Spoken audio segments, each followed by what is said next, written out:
네, 어제 우리 종군당 누이 동생이 찾아왔어요. 종군당을 찾아왔는데 안 보인다며 교회로 저를 찾아왔어요. 그래서 1시간 한 20분 정도 얘기를 한 것 같아요. 이런저런 가족사 쭉 얘기를 했어요. 근데 큰 아픔을 당했어요. 27살 먹은 큰아들이 교통사고로 세상을 떠났어요. 그래서 지난주에 장례 치렀다나? 그리고 지금 이런저런 사고 정리가 안 된 상태인데 온 거예요. 와가지고 좀 그런 슬픔을 당하면 사람이 굉장히 힘들잖아요. 그런 슬픔 중에도 그렇게 일 나가고 그러면서 동생 오빠구나 오빠 걱정해가지고 왔어요. 그리고 종군당이 앞날인가 또 저하고 만나서 얘기를 했었죠. 얘기를 했었고 그리고 종군당 얘기하고 갔었다는 얘기도 하고 그렇게 했더니 우리 오빠 잘 부탁한다고 얘기를 했어요. 그리고 큰 일을 하나 했는데 자기 남편이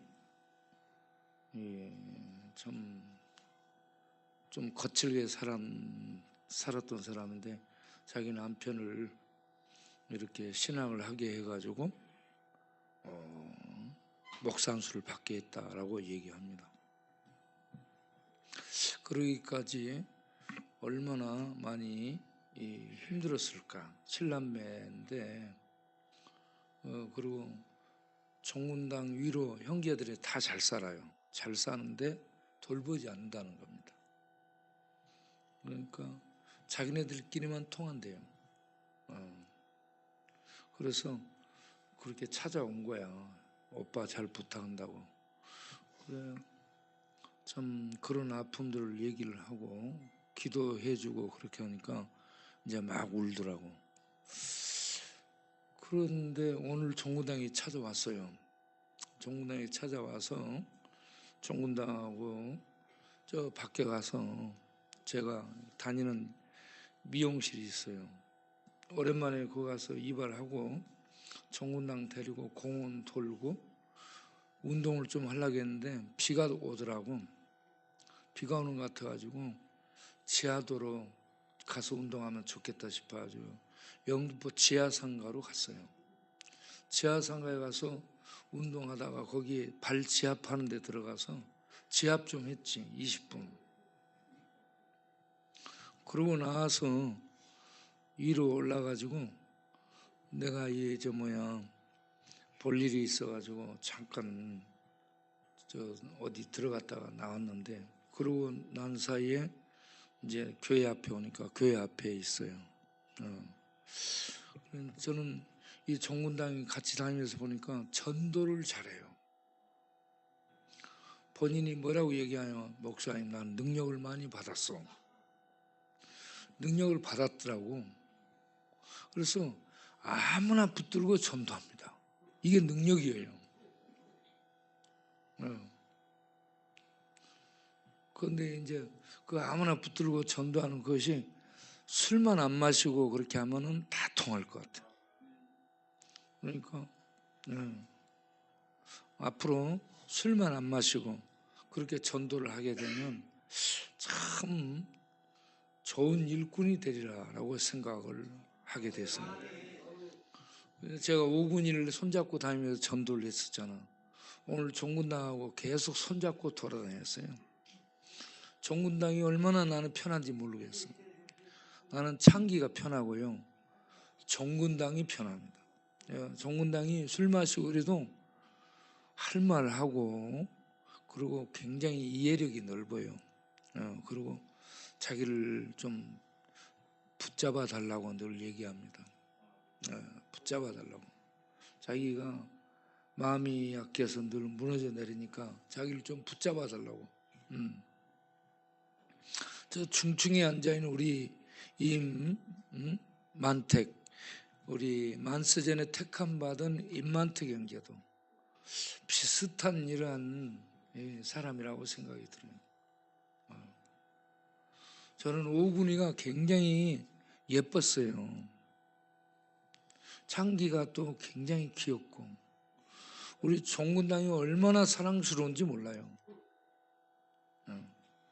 옆 사람하고 인사 한번 합시다. 사랑해요. 사랑해요. 사랑해요.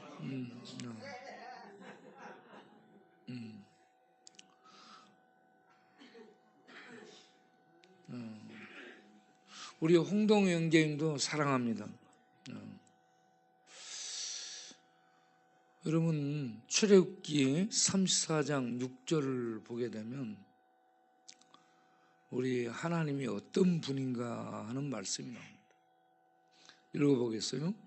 여호와께서 그의 앞으로, 모세 앞으로 지나시며 선포하시되 여호와라 여호와라, 자비롭고 은혜롭고 노하기를 더디하고 인자와 진실이 많은 하나님이라.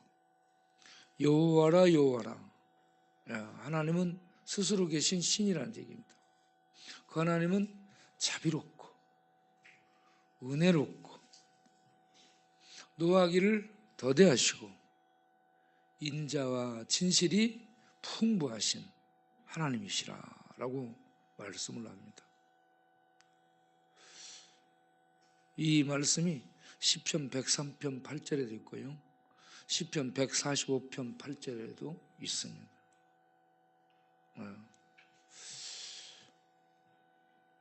여호와는 어떤 하나님인가? 그런데 출애굽기 34장 6절 이 말씀을 하기 전에 32장이 어떤 내용이 나와요? 출애굽기 32장, 이스라엘 백성들이 아론과 함께 황금 송아지를 만들고 그걸 여호와라고 부르고, 그 황금 송아지를 여호와라고 부르고 그 앞에서 뛰어놀며 우상 숭배를 한 대목이 나옵니다. 19장부터 24장까지 이스라엘 백성들이 시내산에서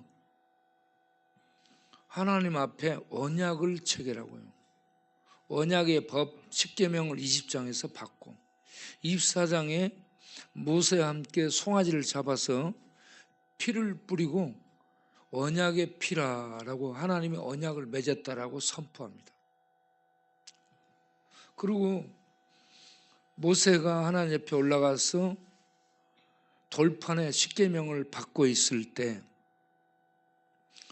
이스라엘 백성들은 하나님과 언약을 체결한 다음에 그 하나님의 음성 듣고 그 앞에서 하나님을 배웠던 그 이스라엘이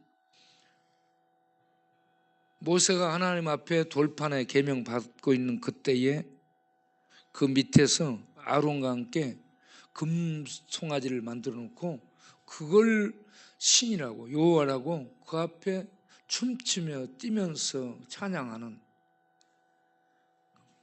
5분 전에 하나님 앞에 예배 드리고 언약 체결하고 말씀 따르겠습니다 해놓고 5분 뒤에 바로 금송아지를 여호와라고 부르면서 춤추고 뛰는 이런 존재가 이스라엘입니다.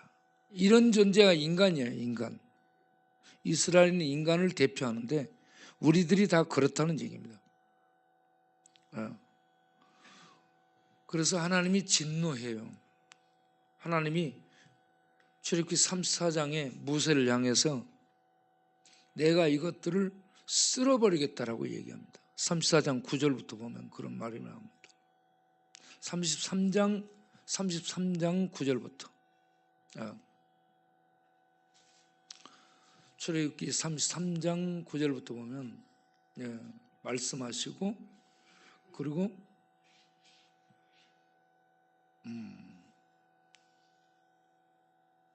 이스라엘 백성들은 서서 경배하는 것을 보고 좀 더 밑으로 내려가 보겠어요? 하나님이 모세를 불러서 이렇게 모세와 대면하여 얘기를 하고 있습니다. 친구처럼.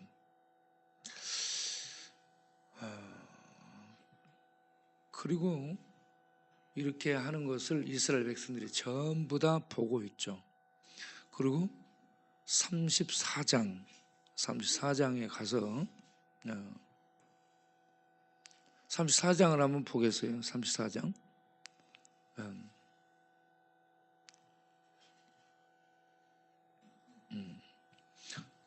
밑으로 내려보세요. 자, 계속. 또 내려봐요. 이거는 두 번째 돌판을 이제 못하는 부분인데, 자, 내가 볼 때 33장 같은데, 33장에서 그러나 모세가 하나님 앞에 비는 부분이 나와요.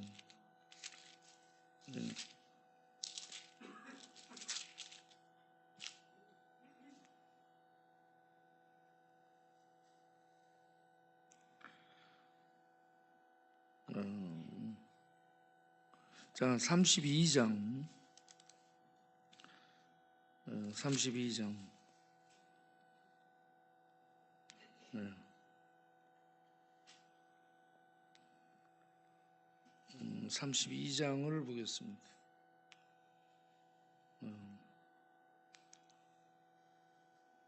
32장 9절부터 여호와께서 모세에게 이들을 얘기하죠. 이것들은 목이 뻣뻣한 백성이라고 지적을 합니다. 그리고 내가 진멸해서 죽여버리겠다고 얘기합니다. 그리고 모세, 너를 통해 큰 나라를 세우겠다라고 얘기합니다. 그러니까 모세가 11절부터 하나님께 빕니다. 모세가 하나님 여호와께 빌면서 간청하는 거죠. 구했다는 거. 여호와여, 어찌하여 그 큰 권능과 강한 손으로 애굽 땅에서 인도해 내신 주의 백성에게 이렇게 진노하십니까? 그 다음을 보겠어요. 이게 중요해요. 어찌하여 애굽 사람들이, 세상 사람들이 이르기를 여호와가 자기 백성을 산에서 죽이고 지면에서 진멸해서 죽여버릴 의도를 가지고 애굽에서 인도해냈다고 그렇게 세상이 평가하고 말을 하도록 하시려나이까. 주께서 진노하시면, 그렇게 죽이면 세상이 그렇게 본단 말입니다. 그러니 주여, 주의 맹렬한 진노를 그치시고 뜻을 돌이켜서 주의 백성에게 이 진노를, 화를 내리지 마옵소서 하고 모세가 빌어요. 모세가 하나님께 빌어요. 그러니까 하나님이 이 말씀을 듣습니다. 13절 보면 주의 종 아브라함과 이삭과 이스라엘을 기억하여 주옵소서. 기억하여 주옵소서. 주께서 그들을 위하여 맹세하여 이르기를 너희 자손을 이렇게 많아지게 하겠다, 온 땅을 주겠다, 기업이 되게 하겠다 라고 하셔놓고 이렇게 죽여버리면 어떻게 됩니까? 하면서 모세가 하나님의 화를 달랩니다.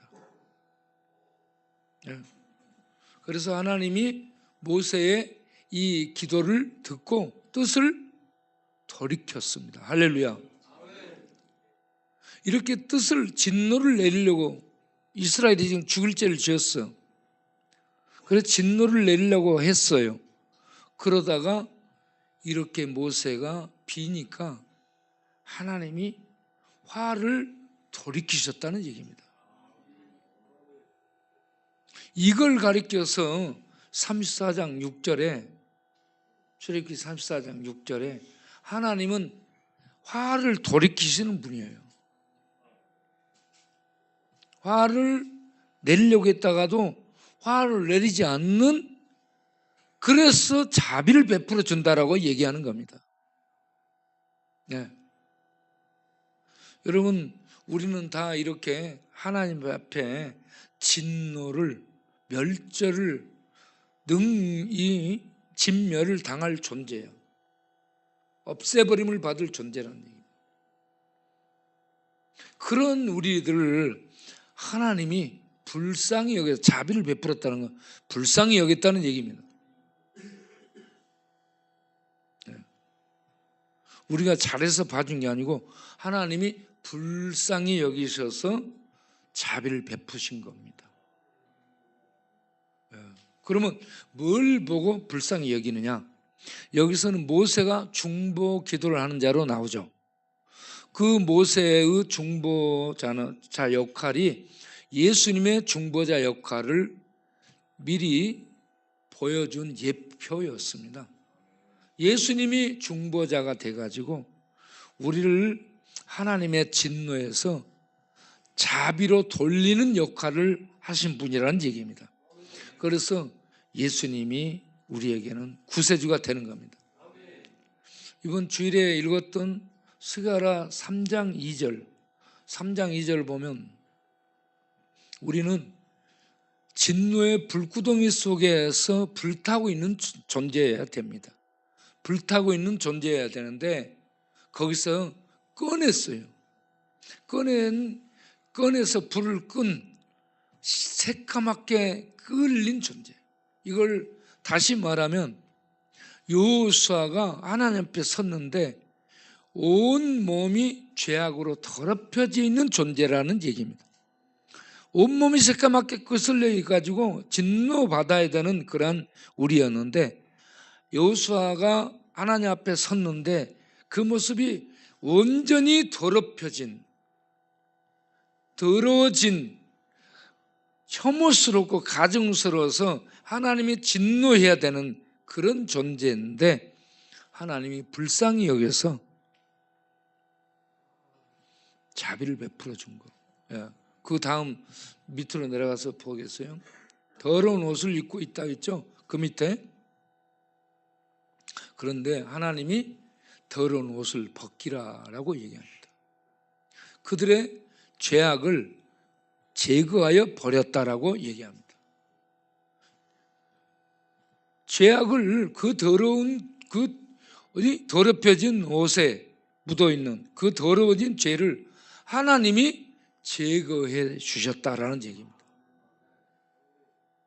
어떻게 불쌍히 여기서 제거해 주시는데 그 더러움을 제거해 줄 수 있도록 하나님이 장치를 마련하는데 그 더러움을 제거했다는 것은 짊어지게 했다는 얘기입니다.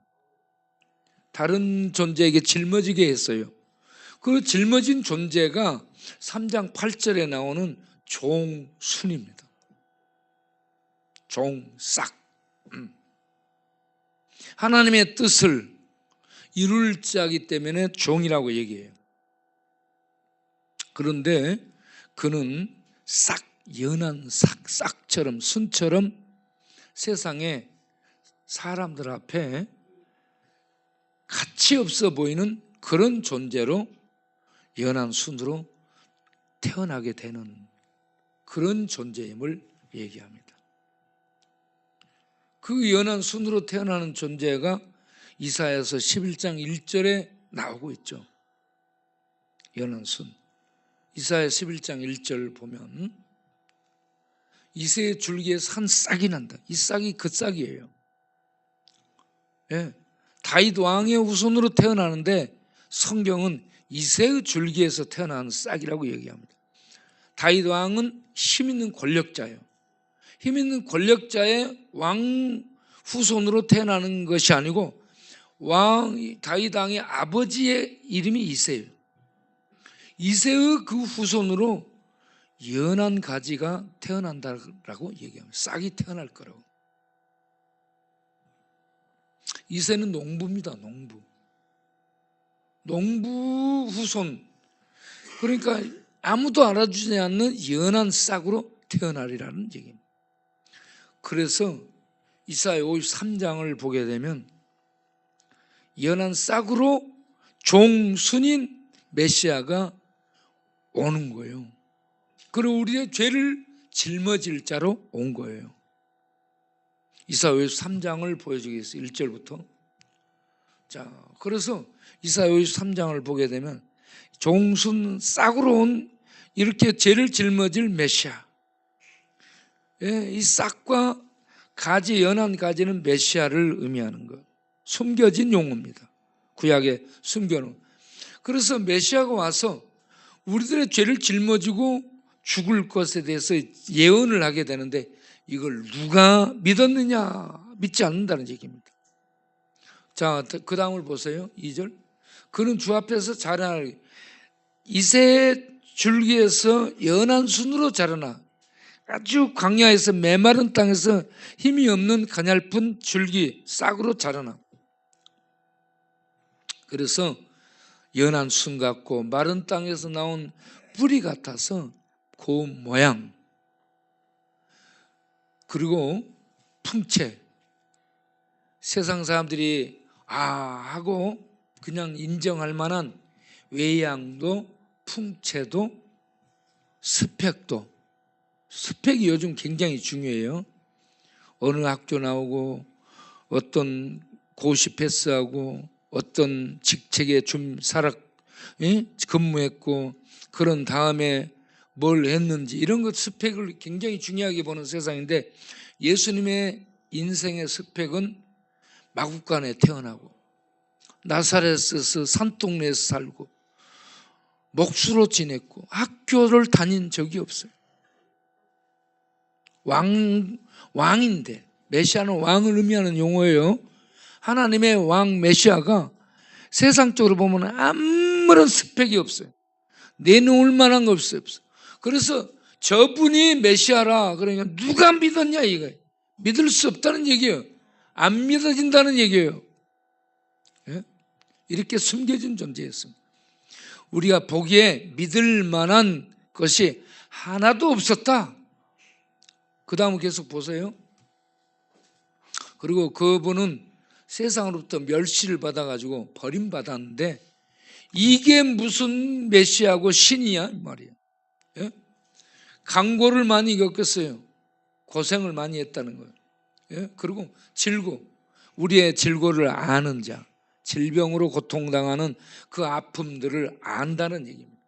그래서 그는 마치 문둥병자처럼요, 사람들이 바라볼 때에 도저히 볼 수 없는, 그래서 멸시, 천대, 십자가에 진리게 지고 두들겨 맞고 이렇게 버림받은 그의 모습을 어느 누구도 귀히 여기고 받아들일 만한 이러한 모습이 없었다는 얘기입니다. 메시아의 다운 모습, 신의 아들 다운 모습, 왕의 모습 하나도 없었습니다. 누가 이게 신이고 이게 메시아냐 그러면서 비웃을 그런 모습이었어요. 그 다음 보세요. 그래서 그는 이렇게 맞고 버림받은 그런 사람으로 하나님께 징계를 받고요, 징벌을 받아 심판을 받는, 죄가 있어서 심판받는 그런 존재지 우리들의 죄를 대속한다 이렇게 아무도 생각을 안 했다는 얘기입니다. 그런데 5절부터 보면 진짜 그는 이런 일을 안 부리다는 얘기입니다. 자, 읽어보겠습니다. 5절 6절. 그가 찔림은 우리의 허물 때문이요 그가 상함은 우리의 죄악 때문이라. 그가 징계를 받음으로 우리는 평화를 누리고 그가 채찍에 맞음으로 우리는 나음을 받았도다. 우리는 다 양 같아서 그릇 행하여 각기 제 길로 갔거늘 여호와께서는 우리 모두의 죄악을 그에게 담당시켰다. 그에게 짊어지게 하셨다. 그렇게 해서 스가랴 3장 8절에 우리의 죄를 짊어지고 갈 자를 종 싹으로 보냈고 9절에 스가랴 3장 9절에 그가 하루에 우리의 죄를 담당했다. 제거했다. 그래서 스가랴 3장 4절에 하나님은 죄를 제거했다라고 얘기합니다. 죄악을 제거했다. 그 죄악을 종 싹 순에게 짊어지게 해서 십자가에서 못 박아 심판을 받게 함으로 죄를 제거해 주시게 됐다. 그래서 더러운 옷을 벗기라. 그래가지고 하나님이 우리의 죄를 제거하고 그리고 하나님의 의의 옷을 입혀서 하나님 앞에 나아가 하나님을 뵙는 영광을 얻도록 하셨다라는 말씀입니다. 이러한 자비를 베푸신 겁니다. 하나님께서 이렇게 우리 죄인들에게 놀라운 생각할 수 없는 자비를 베푸신 것입니다. 그래서 이런 일을 고린도전서에서 이렇게 얘기를 했어요.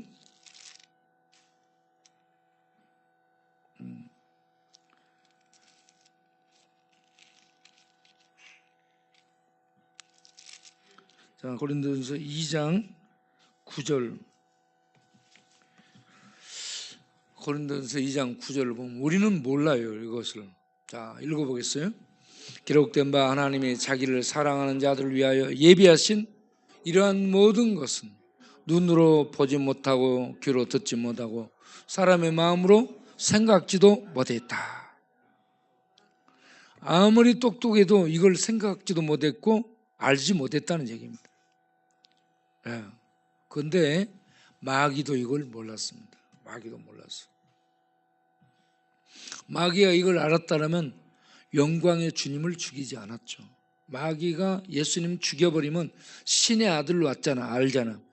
신의 아들인 예수를 죽여버리면 그 죽음으로 끝날 줄 알았는데 그 신의 아들 예수가 죽음으로 죄값을 대속해버리고요. 대신 갚아버리고요. 죽었다가 3일 만에 살아날 줄을 몰랐죠. 다시 살아나 버린 거예요. 이런 신의 계획을 마귀가 몰랐습니다. 몰랐어요. 세상 사람도 몰랐어요. 이 비밀을 아는 우리들이 되기를 바랍니다. 그리고 사단은 최소한 하나님의 일을 시키면 천사들을 통해 하나님의 복음을 전할 수 있도록 그렇게 할 거라고 생각했을 텐데 하나님이 천사들에게 복음을 맡기지 않아요. 우리 연약한 인간들, 죄인들에게 복음을 맡기는 거야. 그리고 죄인들을 통해 하나님의 능력을 입히고 그 죄인들을 통해 복음이 전해지도록 하는 거예요. 이런 하나님의 놀라운 계획을 사단은 생각도 못한 거야. 그래서 하나님의 수와 사단의 수는 너무 하늘과 땅 차이라는 걸 알 수 있습니다. 생각도 못한 거예요. 생각도. 나는 우리 종군당 이 친구가 앞으로 귀한 일꾼이 되리라고 생각합니다. 오늘 또 다니면서 전도를 잘해요. 전도. 여러분, 전도를 아무도 못해요. 그런데 전도를 하는데 돈도 안 받고 전도를 잘합니다. 여러분, 하나님 앞에 주여 나도 입을 벌려서 복음을 전할 수 있는 입술이 되게 해달라고 기도하시기 바랍니다. 하나님이 능력을 주셔서 나도 사람들에게 복음을 전할 수 있게 해달라고. 그러면 능력을 주셔서 복음을 전하도록 합니다. 우리 기도하겠습니다. 하나님 아버지, 우리가 이렇게 출애굽기를 보게 되면 하나님 금방 보고도 우상을 만들어 놓고 그걸 신이라고 할 정도로 타락하고 하나님 앞에 진노받을 수밖에 없는 그런 존재임을 압니다. 하나님이 죽여본다 할 때 모세가 비니까 하나님의 뜻을 돌이키지 않습니까? 그런 것처럼 우리 전부 죽어 마땅한 존재인데 예수님의 죽음을 통해서 우리가 살게 됐고, 또 우리 주님의 중보 기도를 통해서 우리들이 계속해서 하나님의 축복을 누리고 살고 있는 줄로 믿습니다.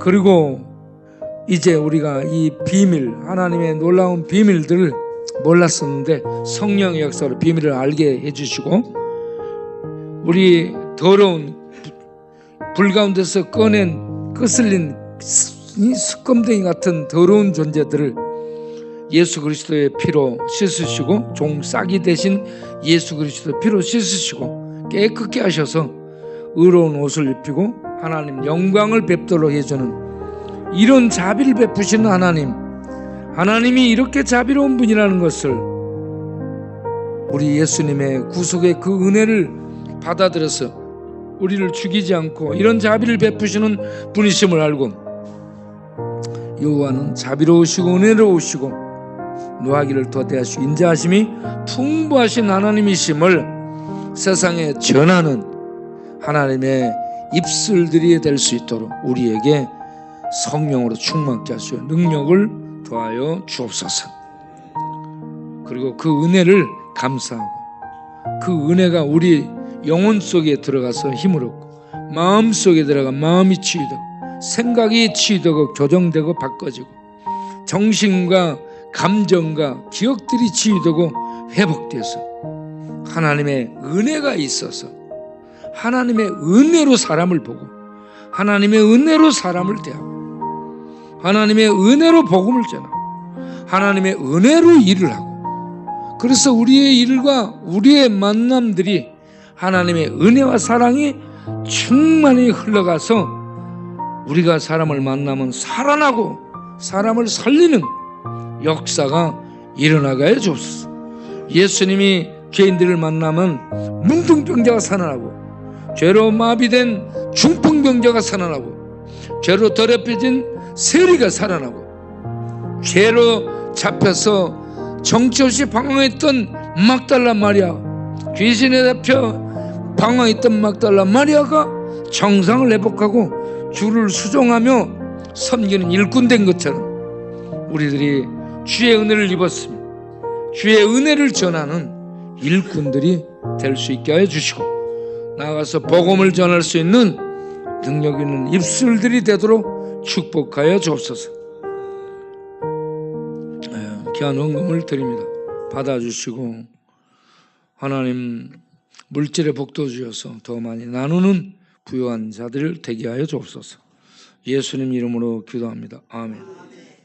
이제는 우리 주 예수 그리스도의 은혜와 우리 아버지 하나님의 영원하신 사랑과 성령 하나님의 진리를 알게 해주시고 하나님의 비밀을 알게 해주시고 자비로우신 하나님 그 존재를 알게 해주셔서 믿고 그 하나님 품 안에 들어가며 그 품에 그 놀라운 은혜와 비밀과 사랑을 세상에 전하는 하나님의 백성들이 되도록 내주 교통하시며 능력으로 충만케 하시기를 간절히 축원하옵나이다. 아멘.